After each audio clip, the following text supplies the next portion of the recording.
if you want to enable Hey Siri or Siri voice command on iPhone 16e, then first of all, we need to go to Settings. In the Settings, go to Apple Intelligence and Siri, and then over here go to Talk to Siri. And then we have two options. We can use Siri or Hey Siri, both voice commands will work, or you can select just Hey Siri. So if you set this option, one of these options actually, you will need to set it up, so press continue, and then say out loud 5 sentences that you will see on the screen.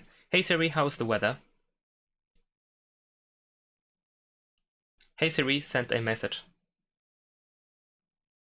Hey Siri, set a timer for 3 minutes. Hey Siri, get directions home. Hey Siri, play some music. And there we go. Now we can press done. And if you say the selected voice command, the assistant should turn on, should be activated. Hey Siri. And there we go. As you can see, it works.